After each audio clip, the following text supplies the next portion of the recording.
Hello and welcome to Music with Mason. My name is Mason Fall. I am here joined with the one and only TyBooter. I made this by myself, said I don't need no one else. How can you feel nothing after all the pain you dealt? After all the pain How are you doing today? I'm doing great.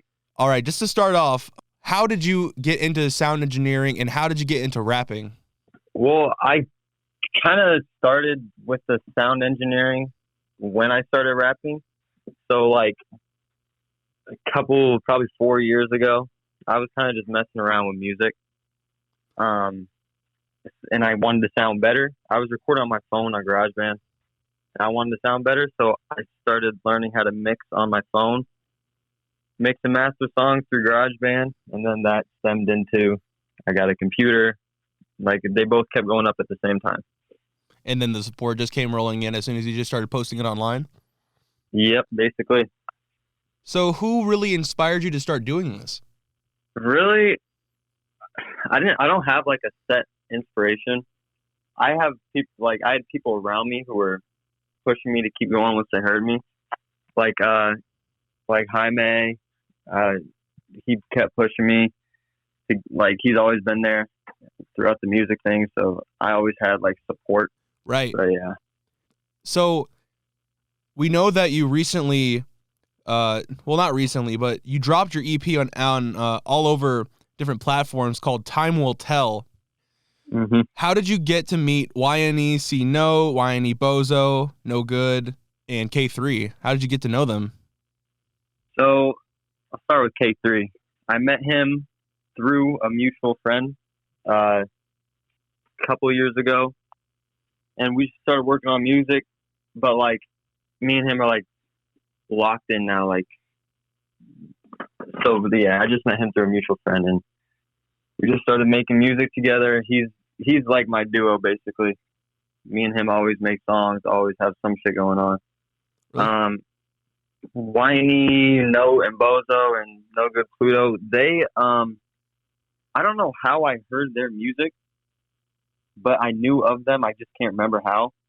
So I just texted one of them on Instagram. I texted a note and asked him if he was trying to make songs. That would have been 2 years ago now. And finally, like, probably last year, we started hitting the studio.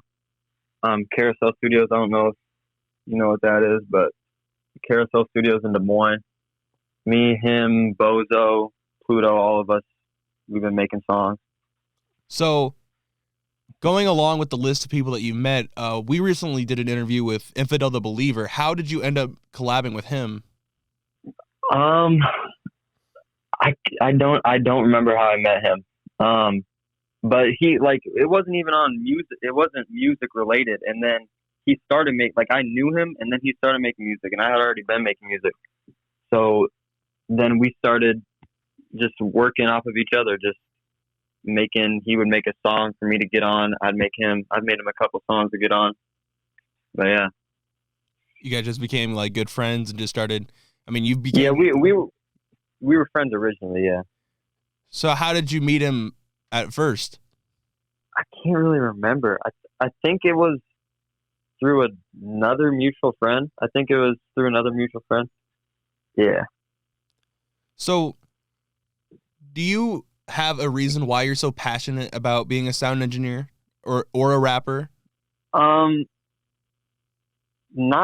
like fascinated with the engineering of songs and what goes into it and how much you have to put into it to get the results. Because people don't think about that. They hear the song, they think it's whatever, but they don't understand the work that goes into it. So I really enjoy being the one that puts the work into it. It's really cool. Okay, so continuing on, you happen to be on Little Stecky's single Surface. How did you get up with him? I think I met him on Xbox when I was like 12, like on Black Really? Ops 2. Yeah, like I met him on Black Ops 2 when I was like 12 years old. And then yeah, he's from New York. Like he's not even from around here. But then like one day after not talking to him for probably 3 years, he like added me on Instagram or something, and then I saw he was making songs, and I had started making songs too. So yeah, I've been on a lot of his songs. who designed the covers for your single "Hard to Love"? That one would have been me. So how did you design it? What did you use? Well, I use Photoshop and Illustrator, but I think that one was just like a background that I got, and then I didn't really design the background. But a lot of covers I do. A lot of covers I do design because I have Photoshop and Adobe Illustrator, stuff like that. Right. So are you currently, or are you already graduated, or did you drop out of Des Moines Area Community College? How did you know that? I did drop out of DMAG. I did drop out. I mean, I just did some research, man. So what did you originally study at DMAC? I was studying graphic design. Okay, actually, that's pretty cool. Design. But you just decided it just wasn't your passion, and you just wanted to get into music. Well, I kind of I wanted to do graphic design because it ties into music well, like covers, like the the creative aspect of it. Yes, exactly. The covers bring a lot to it, like a lot to your drops, your releases. So I wanted to do that, but I got to college and I wasn't really learning much. It was just a bunch of basic stuff I already knew because I have to go through those courses to get to the more advanced ones. But I started to feel like I don't really need the advanced ones, so I just dropped out. So, have you or are you going to plan to do any gigs across Iowa? I've done a couple for Siri and Ames. Done a couple of shows like that. I want to do more. I need to reach out to people to do more because we make it lit. Like we bring people and we make it lit. So I need to do some more. I'm planning on it. I gotta reach out. Like the life of the party. Mm-hmm. So how did you end up meeting Jason Rex? Ooh, Jason Rex. So he's from Nigeria. He's Nigerian. I don't know if you could tell from the accent or if you listen to the song or not, but my friend saw his song had 1 million views on Twitter. So I went to his Instagram to look who he was, and he didn't really have that much followers. So I DM'd him, and he responded. And that's how I started making songs with him. Okay. So when it comes to all of the songs or all the albums you've combined, do you have a favorite one? My favorite release? Yeah. Probably the Time Will Tell EP or the Demon song. I like Demons a lot too. Okay. We're not going to take that out of context. But what really, if you could picture a vibe, are you more of a dark, depressing, struggling to feel happiness vibe? Are you more positive? Are you more on the middle? Do you picture yourself having a vibe, or is it a wide variety? I do have a wide variety, but I'd say I'm in the middle of there because I make some sad ass songs, but it's not depressing songs, really, really sad ones. It's just kind of more just relatable things. So, but I'd be in between. But I do make a lot of different music. I got a lot of new sounds coming too. Right. So if you could collab with anyone who is either dead or alive to this day, who would it be and why? Rod Wave, 100% Rod Wave. And why is that? I really like I really like the style of song he does. The beats, everything. I use a lot of his beats. He's top tier. He's the GOAT. I love Rod Wave. I mean, you can't argue with that. Rod Wave is pretty goddamn good. Mm-hmm. He's very good. I just went to his concert. It's just lit. How was that? Oh, it was great. That's the second Rod Wave concert I've gone to in 2 years. Do you want your concerts to look just like that?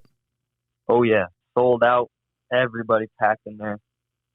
I love that. So if we took all of your albums right now, we're going to do the exact opposite of the question I asked you before. Is there a song that you dislike a lot that you released? There's 3 songs I dislike a lot that are dropped. What are they? I'd say one of them is Haunted by Anxiety. That one is not even my drop. They just added me as like one of the main artists. I really don't like that song. I recorded it on my phone. It wasn't even like that. Then Complicated, I don't like that one either because it was on my phone. And then Myself, I like Myself. It's like my top song on a lot of platforms. I like it. It's just outdated. I've developed a lot since then, and it was also on my phone. I mean, hey, all artists dislike some of their songs. I mean, it's not like you pick favorites all the time. But yeah. So if you, let's say in an alternative reality where you did a different genre of music and it wasn't rap or it wasn't hip hop or R&B, what would it be? If you could think of one.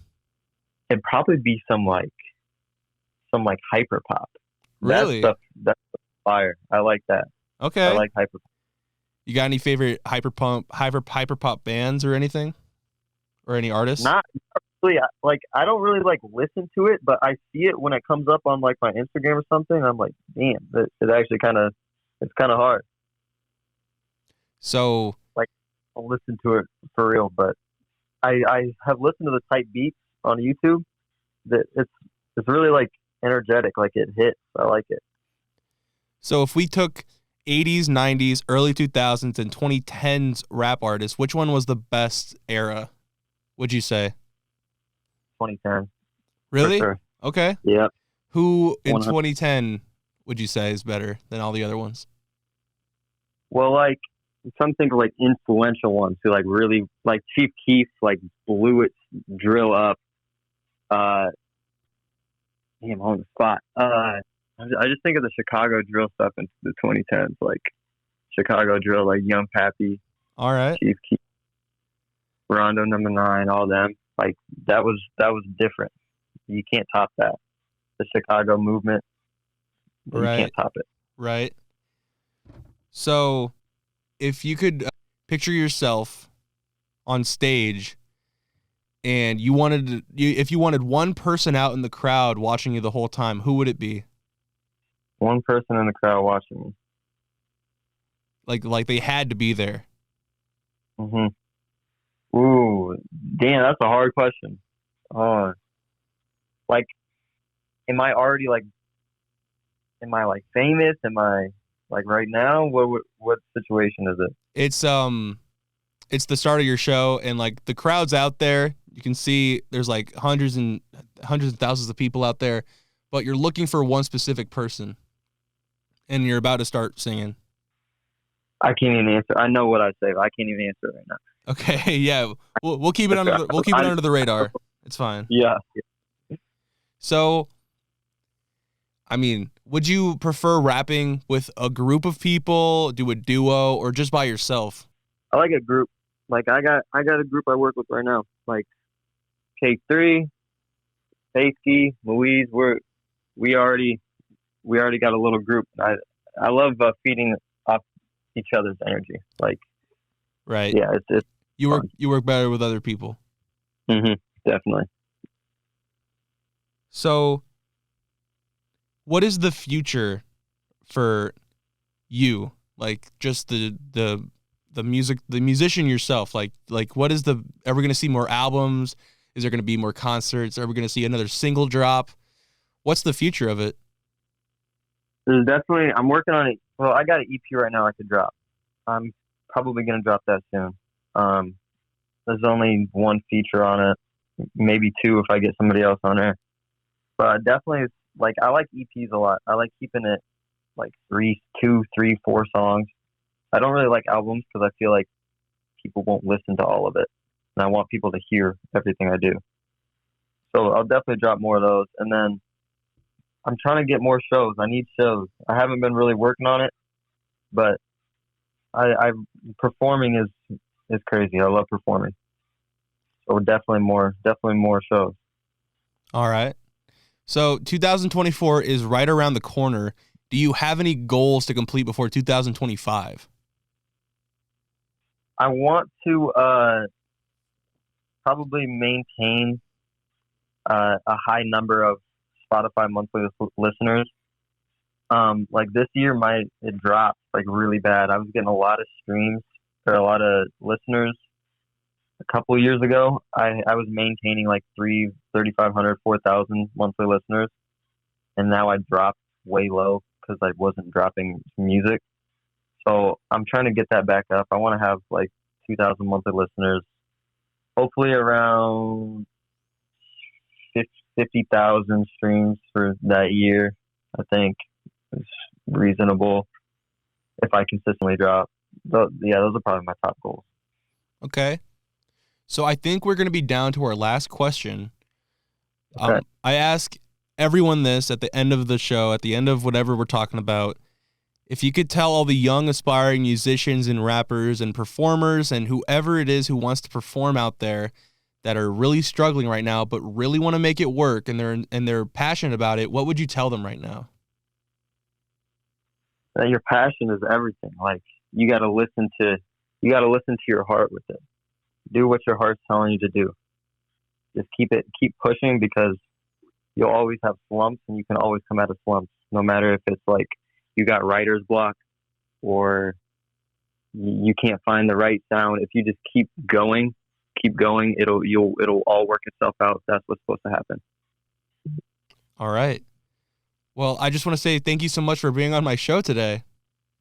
Of course. It was an incredible to have you. Appreciate it. So we're going to see you next time. Hopefully we can do another interview in the future, but thank you so much for joining me today. Yes, sir. Definitely one in the near future. All right. Oh, yeah. Definitely. All right. Well, thank you so much for joining me. We'll see you next time. All right. Thank you. All right. See you later. Yeah. And that will do it for today's episode of Music with Mason. If you enjoyed this, please consider sharing this with your friends. Please like the video. Please subscribe to the channel. The more we grow, the more people see this, and the more these bands will be recognized by all types of people, whether that be rock, rap, techno, whoever it is, pop, country, just alternative itself. It doesn't matter. As long as people know about these awesome, awesome musicians, everyone will be happy. Thank you so much for joining me. We will see you guys next time.